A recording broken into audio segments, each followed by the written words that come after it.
Olá pessoal, tudo bem? Hoje eu vou estar falando rapidamente das coisas que foram repercussão nessa semana. Hoje é 31 de março de 2019, estamos no domingo.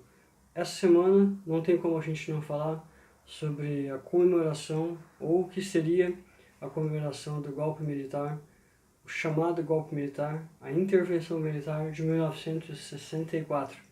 Nós tivemos aí um período até 1988 denominado como regime militar, ou, como alguns gostam de chamar, de ditadura militar. Mas o fato é que quando você compara nosso país durante o regime militar com as ditaduras ao redor do mundo, você vai ver que existe uma grande distância entre um regime ditatorial e um regime governado por militares, como foi o caso do Brasil. A intervenção militar de 1964, como nós já exaustivamente falamos, a maioria dos canais aí, do YouTube, Nando Moura, Bernardo Kister, de Diogo Rox, entre outros, aí, tem exaustivamente falado sobre a mentira que a grande mídia brasileira, criadora as maiores criadoras de fake news, tem criado em torno do tema, e é uma verdade sim inesgotável que a gente tem que falar e tem que fazer exercício. Imagine você daqui a 30 anos, exatamente daqui a 30 anos, o que nossos netos estarão aprendendo, estarão tendo que ouvir sobre o impeachment da Dilma Rousseff de 2016. Caso você não saiba, em algumas universidades federais, em Minas Gerais, propriamente, já estava tendo, na época ainda, quando Michel Temer era presidente, tinha assumido a presidência após a queda da Dilma, um curso numa universidade sobre o golpe de 2016. É isso que você está ouvindo, um curso em uma universidade sobre o golpe de 2016. Então eles vêm repetindo exaustivamente o PT, PCdoB, PSOL e esses partidos aí alinhados ao PT, vem repetindo exaustivamente sobre golpe. Tem algumas universidades aí que são controladas pelo PSOL, que exaustivamente vem batendo na tecla do golpe. Você imagina nossas crianças exaustivamente ouvindo sobre esse tema, falando sobre o golpe, eles não terão como pensar diferente daqui a 30 anos. E é o que aconteceu com a gente. O pessoal vive questionando a gente por que nós estamos falando sobre esse tema, a gente lê livros sobre esse tema, estamos estudando sobre autores que falam sobre o outro lado da moeda, porque desde criança que a gente vem aprendendo sobre o golpe militar de 1964. Bom lembrar que o MEC foi durante anos aí, não apenas nesses 13 anos de governo petista, mas comandado por esquerdistas. A esquerda nunca saiu da cultura, nunca saiu dos editoriais, nunca saiu das universidades, desde quando eles perderam a luta pela implantação do comunismo, pela implantação de um governo socialista. Já na época do golpe militar, eles nunca o regime militar entrou, a intervenção militar aconteceu, mas não conseguiram eliminar a sombra e essa ideologia nefasta implantada pela esquerda já na década de 60 e que se permeou durante toda a educação e cultura brasileira até hoje. Então o estrago é muito grande, o estrago foi feito e é muito grande. E o que eles vão continuar fazendo, se nada acontecer daqui para frente, vai continuar sendo grande, e eles não desistem, eles querem um Brasil comunista. O Brasil apenas socialista, como foi durante os governos petistas, não basta, eles querem um país comunista, eles querem um Brasil entregue à ideologia de esquerda, ao marxismo.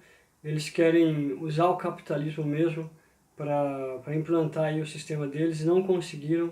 Com Jair Bolsonaro chegando ao poder, eles viram suas forças diminuindo drasticamente e eles estão batendo forte nessa tecla. Você vê que os colunistas do UOL, na sexta-feira, miraram toda a sua artilharia no governo Jair Bolsonaro, na luta para desmascarar essa mentira sobre o golpe militar, sobre o regime militar. Tem até um colunista, aliás, é difícil até você chamar os colunistas do auge de jornalistas, são militantes esquerdistas, essa aqui é a verdade, todos eles são militantes esquerdistas e estão lutando na sua maioria para implantar aí um sistema hegemônico da cultura, um sistema hegemônico ditatorial, onde você não tem direito à opinião, onde você não tem direito a expressar o que você pensa sobre variados temas. Nós estudamos durante toda a nossa infância, desde a época quando você começa a estudar história. Na minha época ainda tinha a Organização Social e Política Brasileira, conhecida na época apenas pela sigla OSPIB, e a gente estudava realmente o que acontecia na política e sempre existiu apenas um lado. Nada mais justo que agora a gente possa discorrer pelo outro lado, falar o outro lado não existe apenas uma verdade, você tem que pegar, quando tem uma narrativa apenas, e você não pode pegar o outro lado e colocar numa balança para tentar achar o meio termo, é porque alguma coisa errada existe. E se a esquerda quer proibir o acesso à informação, como estão fazendo agora com esse filme do Brasil Paralelo, que eles estão boicotando, é porque eles querem esconder alguma coisa. Até as mortes, mais de 400 mortes aí durante o regime militar, muitas delas são questionáveis se realmente foram mortas pela polícia, se foram mortas pelo exército. Muitas dessas mortes, muitos desses crimes não foram desvendados até hoje. A tal da comissão da verdade beneficiou apenas um lado. Não existe como uma comissão da verdade que julga apenas um lado. A verdade tem que vir à tona. A verdade tem que prevalecer de ambos os lados para que o povo brasileiro possa saber o que realmente aconteceu durante o período obscuro do regime militar. Com relação à censura, meu pai viveu durante o regime militar, eu peguei na minha infância durante o regime militar e eu me lembro muito bem dos programas de televisão da década de 80, mais precisamente, porque eu era criança na década de 80, então eu lembro dos programas da década de 80. Meu pai fala dos programas da década de 70 e eu não via na época censura, não via repressão à opinião, muito pelo contrário, nós temos mais repressão à opinião nos dias de hoje do que naquela época.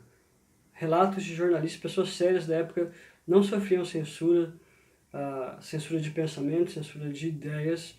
As pessoas que batiam de frente com o regime, é claro que sofriam um pouco mais de repressão, mas essas pessoas que batiam de frente com o regime eram as mesmas pessoas que em 1964 lutavam como guerrilheiros para usurpar o poder e transformar numa desgraça que é o comunismo no Brasil. Essa que é a verdade e as pessoas não aceitam essa verdade. Os colunistas do UOL na sexta-feira falaram sobre essas mortes, voltaram a falar sobre essas mortes, eles chegaram a falar que o Bolsonaro devia ser atribuir ao Bolsonaro aí a tortura das mulheres durante o regime militar, porque o Bolsonaro queria hastear a bandeira e comemorar a intervenção militar que eliminou do Brasil o fantasma do comunismo naquela época. A ONU, que é governada por esquerdistas, desculpa pessoal, a OAB brasileira, que é presidida por esquerdistas, vários membros são esquerdistas, todo mundo sabe disso, todo mundo sabe, a maioria das pessoas sabe que esses caras são militantes, resolveu processar Bolsonaro junto à ONU, que é a Organização das Nações Unidas, e já sabemos o que eles fizeram na época do Lula. Na época do Lula, quando da eleição de 2018, tentaram recorrer à ONU para permitir que o Lula fosse livre. Um criminoso julgado pela Justiça Nacional, réu em mais 5...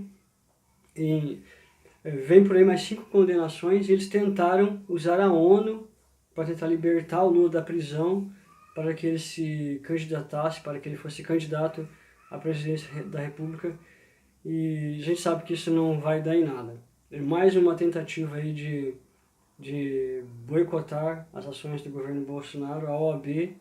Eu acho que nem deveria existir OAB. Em países mais desenvolvidos, no próprio Estados Unidos, não existe um órgão que você tem que fazer uma prova para ser advogado. Eu acho que a OAB faz um desserviço, em muitos casos, faz um desserviço ao Brasil. Eu acho que o UOL, os colunistas do UOL fazem um desserviço ao Brasil e uma grande parte dos colunistas ali da Veja também. A Globo deveria se retratar com o Brasil Paralelo. Nós sabemos que tem estudantes aí sendo perseguidos porque querem vincular esse filme nas universidades brasileiras, nas universidades federais brasileiras, e nós sabemos o relato do que como é sofrido ser um estudante nas universidades brasileiras que não aceitam a doutrinação marxista. Os professores militantes esquerdistas das universidades, eles humilham, os alunos humilham, os professores que não são marxistas são humilhados. Enfim, esse é o Brasil, essa é a esquerda atual no Brasil. Não devemos aceitar. Estamos aí chegando ao final de mais semana para começar outra. O golpe militar foi um dos principais assuntos dessa semana, mas teve também o artigo 13, que vamos aguardar o que vai vir por aí. Foi aprovado finalmente e infelizmente foi aprovado o artigo 13 na União Europeia. Vamos ver como vai ser o artigo 13 com Jair Bolsonaro como presidente, porque Bolsonaro ele se vale das redes sociais para comunicar com o povo brasileiro. Todo mundo acha, e eu acho também, que uma vez por semana Bolsonaro deveria usar o tempo que lhe cabe em rede de televisão e rádio nacional para comunicar o que ele tem feito de ações concretas no governo nesses 4 primeiros meses aí do governo Bolsonaro no Brasil. E ele usa as redes sociais para se comunicar. O próprio YouTube, vários canais no YouTube, na época da eleição, ajudaram em muito o crescimento de Jair Bolsonaro nas eleições, visto que ele tinha apenas 8 segundos aí na televisão, nos programas de televisão, e isso não fez absolutamente a mínima diferença. Então eu creio que nós temos um forte aliado, que é o presidente da República, para combater esse artigo 13 aí, que quer mudar a internet como nós a conhecemos e mudar o YouTube como nós conhecemos, que é uma das nossas maiores plataformas aí de comunicação, canais como vários aí desses que eu já citei e outros aí, inumeráveis aí, fazendo o trabalho de lutar contra o marxismo, de lutar contra a ideologia, essa ideologia nefasta que a esquerda insiste em enfiar a goela abaixo do Brasil. Pessoal, é isso aí. Eu peço que vocês curtam esse vídeo aí, compartilhem. Tem uma pessoa que fez um comentário no outro vídeo que eu fiz sobre o Brasil Paralelo, tentando colocar aí que eu tinha que estudar sobre a ditadura. Eu estudei sobre a ditadura a vida inteira. Eu entendo o que significa a palavra ditadura. Não adianta você pegar a palavra ditadura apenas sobre o que ela quer dizer a partir do dicionário e querer dizer que o regime militar foi uma ditadura apenas por causa disso. Então vamos acordar. Vamos acordar. Nem respondi o comentário do rapaz, não respondo aqui. Se ele estiver vendo esse vídeo, as coisas não são bem assim. Eu peço desculpa para vocês e, pessoal, tenho demorado um pouco mais para as pessoas que têm visto o meu vídeo aí. Eu estou com o meu computador arrumando, estou sem o programa de fazer edição, então algumas coisas que normalmente eu fazia nas edições dos meus vídeos, alguns cortes que eu tinha que fazer, eu não estou conseguindo fazer ultimamente, mas em breve eu estarei com o meu computador aqui de volta, está arrumando, e com o programa de edição. E se Deus quiser, 2019, vamos com tudo, vem novidades no canal aí, em equipamentos, vou estar investindo em equipamentos, num lugar melhor, mais claro, mais amplo para estar gravando, e o negócio é melhorar sempre, e lutar sempre por um Brasil melhor. Forte abraço a todos, um grande abraço, um grande beijo para vocês, Deus abençoe grandemente esse nosso Brasil, Deus abençoe você, meu inscrito, eu peço a Deus que você tenha uma vida realmente feliz, e que a gente encontre coisas melhores na nossa vida, coisas melhores para o nosso país. Compartilhe esse vídeo aí nas suas redes sociais com seus amigos. Deixe o seu like, isso ajuda o canal a ganhar mais relevância e a gente crescer, porque a gente sabe aí que não é fácil a gente crescer nesse mar de informação que tem no YouTube. Então, um forte abraço para todos. Tchau, pessoal!